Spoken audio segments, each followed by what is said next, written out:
Alhamdulillah, maknanya sejak daripada Kerajaan Perpaduan Madani ini memperkenalkan penyasaran semula subsidi untuk memastikan orang yang betul-betul berhak untuk mendapat subsidi, maka dia perlu dapat.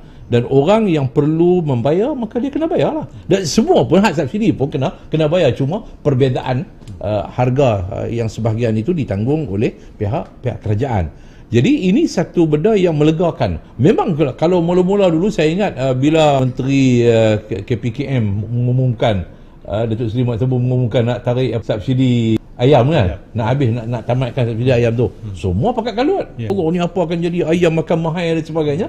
Tapi nampak sampai sekarang Alhamdulillah dari segi harga ayam stabil, tidak berlaku pungutan. Malah kerajaan menyediakan formula untuk meringankan kalau berlaku keadaan tertentu, untuk meringankan beban ini. Kita ada jualan Rahmah Madani, kita ada jualan Agro Madani, Rahmah Madani di bawah KPDN.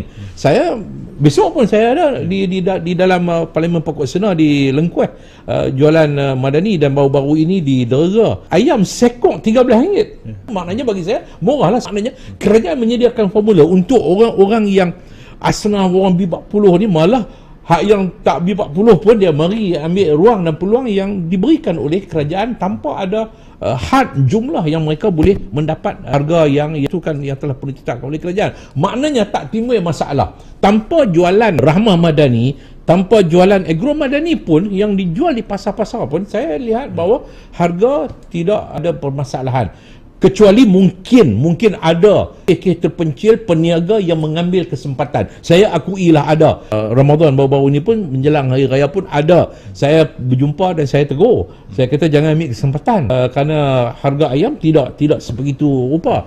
Jadi maknanya tidak menimbulkan masalah. Dan sampai hari ini harga telur umpamanya, bila subsidi itu mula dikurangkan tinggal berapa sen dan sebagainya, akan selepas ini akan tak ada lagi lah. Maknanya tidak ada masalah pun. Dan harga telur pula memang stabil lah bagi dalam situasi yang ada. Malah sehingga kata Menteri, Amerika pula minta tolong Malaysia untuk bekalkan telur. Tapi kita lebih utamakan kepada negara kita. Jadi menunjukkan bagi saya tak ada masalah apabila kerajaan menyediakan mekanisme, formula dan juga perancangan untuk memastikan supaya bila kita tarik subsidi ataupun kita mengurangkan subsidi, maka keadaan stabil dan tidak membebankan masyarakat dan rakyat. Jadi saya lihat bahawa kebimbangan itu saya nampak kan kepada orang biasa sangat. Biasa ini orang politik je.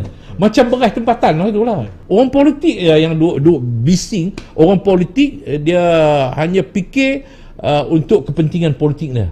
Dia bukan fikir untuk kepentingan negara dan rakyat. Jadi bila mari isu tong hijau, tong biru, dia bukan tunggang, dia tanggung. Dia tanggung. Kali ni dia tanggung, dia tak tunggang. Dia tanggung tong. Dia tanggung tong. Jadi dia melawak sana sini lah. Jadi yang saya pun heran, dia tak nampak hak hijau yang kalah dia tu.